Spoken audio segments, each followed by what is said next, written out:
গোয়েন্দা প্রধানদের একটি পার্টি অফিসকে কেবলা করে ফেলেছেন। ফেব্রুয়ারিতে নির্বাচন হওয়া নিয়ে শঙ্কা আছে, মন্তব্য আসিফ মাহমুদের। রাজনৈতিক প্রতিহিংসার কারণে ওসমান হাদিকে হত্যা, জানালেন ডিবি প্রধান। আপিলের দ্বিতীয় দিনে ইসিতে 122 আবেদন জমা। পাকিস্তানের সংবাদ মাধ্যম ডনের প্রতিবেদন জানাচ্ছে বাংলাদেশ বিমান বাহিনীতে যুক্ত হতে পারে JF-17 থান্ডার। দেশের 5 বিভাগের তাপমাত্রা 6 ডিগ্রিতে নামার পূর্বাভাস। বিপিএল থেকে ভারতীয় উপস্থাপককে বাদ দিল বিসিবি।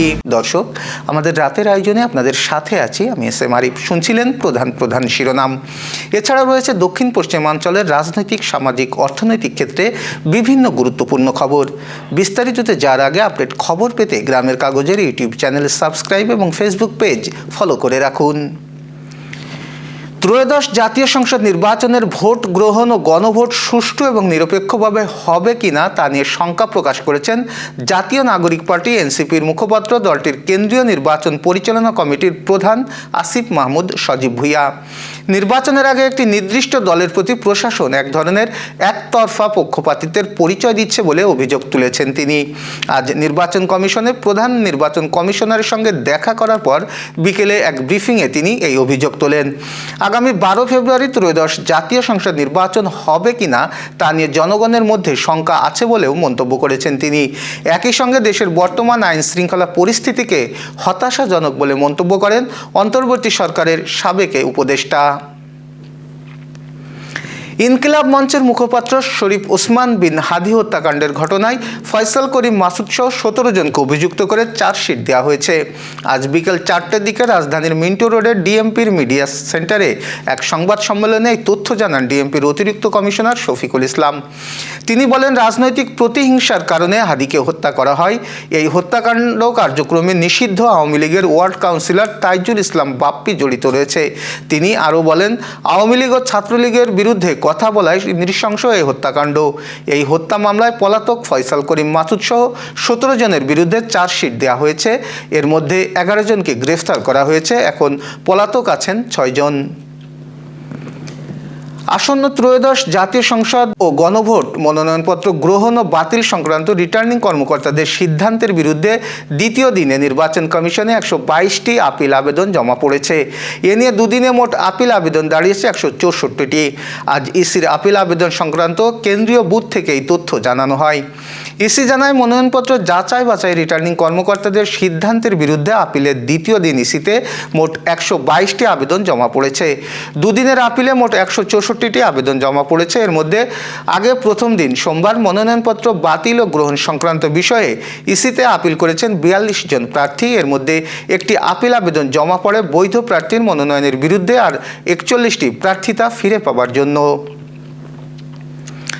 বাংলাদেশ বিমান বাহিনীতে নতুন প্রজন্মের যুদ্ধ বিমান যুক্ত হওয়ার সম্ভাবনাকে সামনে রেখে পাকিস্তানের সঙ্গে উচ্চ পর্যায়ে প্রতিরক্ষা আলোচনা করেছে ঢাকা। ইসলামাবাদ সফরে গিয়ে পাকিস্তান বিমান বাহিনীর প্রধান air chief marshal Zaheer Ahmed Babar সিদ্দিকের সঙ্গে JF-17 থান্ডার যুদ্ধ বিমান ক্রয় সহ সামগ্রিক প্রতিরক্ষা সহযোগিতা নিয়ে বৈঠক করেছেন বাংলাদেশ বিমান বাহিনীর প্রধান air chief marshal Hasan Mahmud Khan. পাকিস্তানের সংবাদ মাধ্যম দ্য ডন জানায়, আজ পাকিস্তানের সামরিক বাহিনীর মিডিয়া উইং আন্তঃবাহিনীর জনসংযোগ পরিদপ্তর ISPR এক বিবৃতিতে জানিয়েছে, বাংলাদেশ ও পাকিস্তানের বিমান বাহিনীর প্রধানদের মধ্যে JF-17 থান্ডার যুদ্ধ বিমান ক্রয়ের সম্ভাবনা নিয়ে বিস্তারিত আলোচনা হয়েছে। চীন ও পাকিস্তানের যৌথ উদ্যোগে নির্মিত এই বহুমুখী যুদ্ধ বিমানটি 2019 ও 2025 সালে ভারতের সঙ্গে সংঘাতে এক যুদ্ধ ক্ষমতা প্রমাণ করেছে বলে দাবি করেছে পাকিস্তান। ISPR এর বিবৃতিতে বলা হয়, ইসলামাবাদে অনুষ্ঠিত বৈঠকে অপারেশনাল সহযোগিতা জোরদার, প্রশিক্ষণ, প্রযুক্তি স্থানান্তর, সক্ষমতা বৃদ্ধি, পুরনো বছরের রক্ষণাবেক্ষণ এবং অ্যারোস্পেস প্রযুক্তিতে যৌথ কাজের উপর গুরুত্ব দেওয়া হয়। এই সফরে বাংলাদেশ বিমান বাহিনীর প্রধান একটি উচ্চ পর্যায়ের প্রতিরক্ষা প্রতিনিধি দলের নেতৃত্ব দিচ্ছেন। এবার যশোর সহ আঞ্চলিক সংবাদ। যশোরের বাগাছড়া, নাভারণ ও বেনাপোল সড়ক পরিবহন শ্রমিক ইউনিয়নের উদ্যোগে 6 জন মৃত শ্রমিকের পরিবারের মাঝে 35,000 টাকা করে মোট 2,10,000 টাকা মরণোত্তর ভাতা প্রদান করা হয়েছে। আজ সকালে শার্শা উপজেলা বিএনপির যুগ্ম সাধারণ সম্পাদক ও সমাজসেবক কুদ্দুস আলী বিশ্বাসের নিজস্ব অর্থায়নে এই ভাতা প্রদান করা হয় বলে জানিয়েছেন আমাদের কাইবা প্রতিনিধি শাহরুল ইসলাম। আয়োজনে প্রধান অতিথি ছিলেন বাগাছড়া ইউনিয়ন বিএনপির সভাপতি আসাদুজ্জামান মিঠু, সহসভাপতি শাহজাহান কবির, মোনায়েম হোসেন, মোটর শ্রমিক ইউনিয়নটির সভাপতি আজিজুর রহমান বাবু, সাধারণ সম্পাদক আব্দুর রাজ্জাক সহ অন্যরা। যশোরের ঝিকরগাছায় সাবেক প্রধানমন্ত্রী বেগম খালেদা জিয়ার আত্মার মাগফিরাত কামনায় দোয়া মাহফিল অনুষ্ঠিত হয়েছে। প্রতিনিধি রফিকুল ইসলাম জানিয়েছেন, আসরবাদ ঝিকরগাছা কাঁচা বাজার অনুষ্ঠিত দোয়া অনুষ্ঠানে চৌগাছা ঝিকরগাছা আসনের ধানের শীষের মনোনীত প্রার্থী সাবিরা নাজমুল মুন্নি, উপজেলা বিএনপির সাধারণ সম্পাদক অ্যাডভোকেট ইমরান হাসান সামাদ নিপুণ, সিনিয়র সহসভাপতি খোরশেদ আলম সহ অন্যরা উপস্থিত ছিলেন। হাড় কাঁপানো শীত, ঘন কুয়াশা, তবু মাঠ ছাড়েননি বাগেরহাটের মোড়লগঞ্জের কৃষক আজিজুল হাকিম। বলাইবুনিয়া ইউনিয়নের দোনা গ্রামে 1 একর জমিতে কুইক স্টার বিটকপির বাম্পার ফলন করে তাক লাগিয়ে দিয়েছেন তিনি। আমাদের প্রতিনিধি গণেশ পাল জানিয়েছেন, 1 লাখ টাকা ব্যয়ে চাষ করে প্রায় 500 মন বিটকপি ফলিয়েছেন আজিজুল। ক্ষেত থেকেই কেজি প্রতি 25 টাকা দরে ব্যাপারীরা কিনে নিচ্ছেন এই কপি। সব মিলে প্রায় 5 লাখ টাকা বিক্রির আশা তার।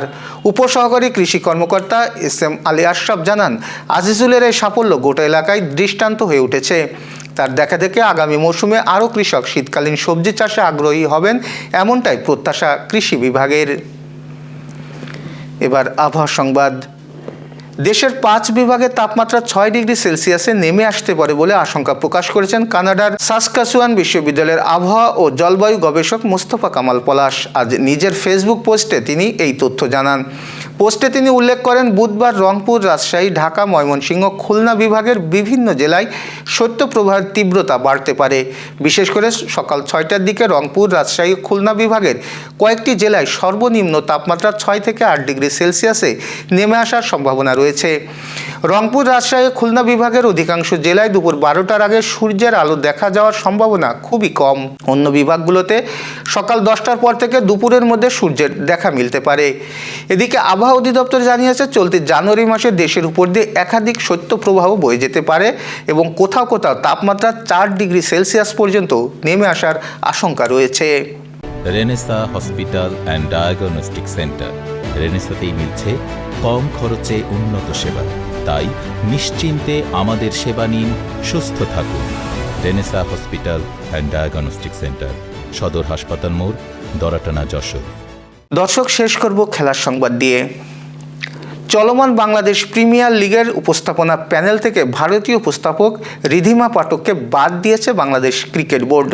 পরিবর্তিত পরিস্থিতির কারণে সিদ্ধান্ত নেওয়া হয়েছে বলে জানিয়েছে বিসিবি। সাম্প্রতিক বাংলাদেশ ও ভারত রাজনৈতিক উত্তেজনা ও ক্রিকেট সংশ্লিষ্ট নানা ঘটনা প্রবাহের মধ্যে রিধিমার বিপিএল যাত্রার সমাপ্তি ঘটল। এবারের বিপিএল ধারাভাষ্য উপস্থাপনার চমক দেখিয়েছিল বিসিবি। উপস্থাপক হিসেবে পাকিস্তানের জয়নব আব্বাসের সঙ্গে ছিলেন ভারতের রিধিমা পাঠক, আর ধারাভাষ্যকার হিসেবে পাকিস্তানের সাবেক অধিনায়ক ও সাবেক পিসিবি প্রধান রমিজ রাজা ও ইংলিশ কিংবদন্তি ড্যারেন গফদের অন্তর্ভুক্ত করা হয়েছে। এই ছিল আজকের রাতের আয়োজন। এরপর সকালের খবর দেখার আমন্ত্রণ জানাচ্ছি। শীতে পরিবারের বয়স্ক ও শিশু সদস্যদের বাড়তি যত্ন নিন, সতর্ক থাকুন ডেঙ্গু প্রতিরোধে। শুভরাত্রি।